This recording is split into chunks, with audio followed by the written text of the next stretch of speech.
सेठ रघुवीर गांव के बड़े ही प्रतिष्ठित व्यक्ति थे। उनकी पत्नी का देहांत बहुत पहले ही हो गया था, लेकिन दौलत और प्रतिष्ठा से उनमें तनिक अभिमान भी आ गया था और वे गरीब लोगों से बहुत ही नफरत किया करते थे। उनका एक बेटा राजू और बेटी विमला थी।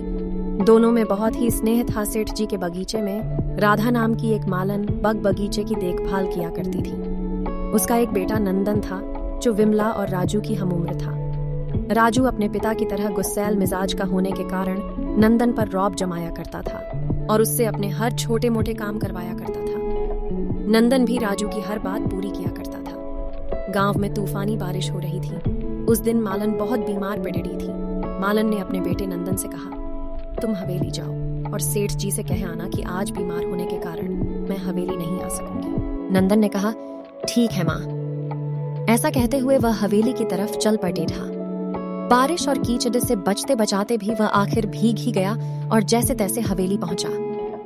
नंदन दौड़ते दौड़ते हवेली के अंदर पहुंचा और सेठ जी से बोला, सेठ जी, आज माँ बहुत बीमार है, वह नहीं आ पाएगी। सेठ जी घनघोर बारिश में भी अचानक आग बबूला हो गए। फर्श पर नंदन के जूतों से कीचड़ के निशान बन गए थे। सेठ जी ने आव देखा न ताव और नंदन के गालों पर ऐसे तमाचे जड़े कि वह कुछ देर तक तो समझ ही नहीं पाया कि आखिर माजरा क्या है।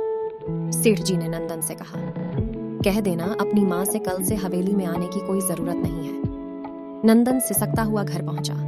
माँ ने नंदन से रोने का कारण पूछा तो नंदन ने सारा हाल कह सुनाया। माँ ने अपने बेटे नंदन से कहा, बेटा रो नहीं, इसमें तेरी कोई गलती नहीं। धन दौलत का अभिमान ही ऐसा होता है। नंदन मन ही मन बढ़ा अपमानित महसूस कर रहा था। सावन का महीना था। पूरे गांव में झूलों और मेलों की बहार थी और अगले ही दिन राखी भी आने वाली थी। विमला, राजू भैया, इस बार राखी बंधाई पर कोई ऐसा वैसा तोहफा नहीं चलेगा, मुझे कुछ अलग हटकर चाहिए। राजू बड्ढे रुआब से बोला, विमला, तुम फिक्र न करो, तुम्हें शहर से बहुत बढ़िया तोहफा ला कर दूंगा। ऐसा कहकर राजू ने फौरन जीप तैयार करवाई और शहर की ओर चल पड़ा। रिमझिम बारिश अचानक तेज हो गई। आसमान से पानी की गिरती बूंदों ने बड्ढा आकार ले लिया और बारिश ने तूफानी रूप ले लिया। अभी राजू की जीप गांव की सीमा के पार ही पहुंची होगी कि वे तूफानी बरसात में फंस गए। पास ही नंदन का घर था। नंदन ने कुछ आहट सुनी और देखा बाहर राजू की जीप फंसी हुई है और चढ़ रहे नाले के पानी में राजू और ड्राइवर डूबे जा रहे थे। नंदन हैरान था, फिर भी उसने बहादुरी से काम लिया।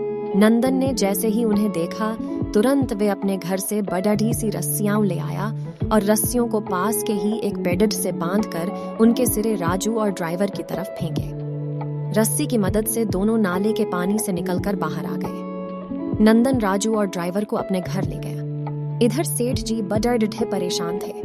घनघोर बारिश हो रही थी और रात भी काफी हो चुकी थी, लेकिन राजू अभी तक शहर में नहीं लौटा था। विमला का रो रो कर बुरा हाल था। वह बार बार कहे जा रही थी कि भैया जल्दी आ जाओ। सेठ जी ने तुरंत अपने नौकरों को शहर रवाना कर दिया। विमला की हालत भी इधर बहुत खराब थी।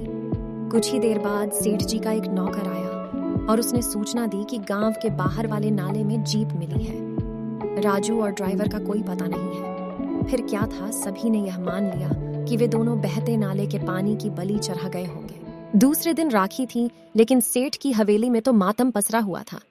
विमला को अभी तक कुछ भी नहीं बताया गया था। सेठ जी अपने आंसू छुपाने की लाख कोशिश कर रहे थे, लेकिन वह विमला को गले लगाकर रो ही पड़ी थे और बोले, बेटी, तेरा भैया अब कभी नहीं आएगा। सेठ जी के इतने ही शब्द थे कि एकदम राजू को वहां देखकर सभी हैरान हो गए। सेठ जी तो एक पल के लिए किसी चीज पर यकीन ही नहीं कर पाए, लेकिन जब राजू ने नंदन के बारे में सारी बात बताई तो सेठ को अपने बुरे व्यवहार के कारण बहुत दुख हुआ। सेठ जी ने अपने नौकरों को तुरंत नंदन के घर उसे और उसकी माँ को सम्मान सहित लाने के लिए कहा। उन दोनों को सम्मान के साथ हवेली में लाया गया। राखी की तैयारी हो चुकी थी।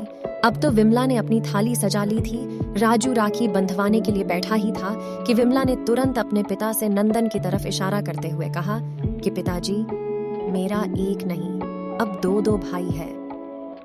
सेठ जी ने तुरंत नंदन को भी बुलाया और विमला ने दोनों को राखी बांधी। सेठ जी ने नंदन की माँ से कहा, आप आज से मेरी बड़ी बहन हैं और बहादुर नंदन मेरे बेटे के समान है। आज से आप विमला की बुआ बनकर इस हवेली में रहेंगी।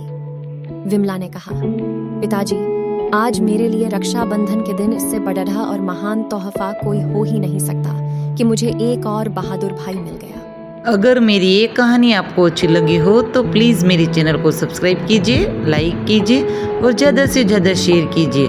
फिर मिलते हैं एक नई कहानी के साथ।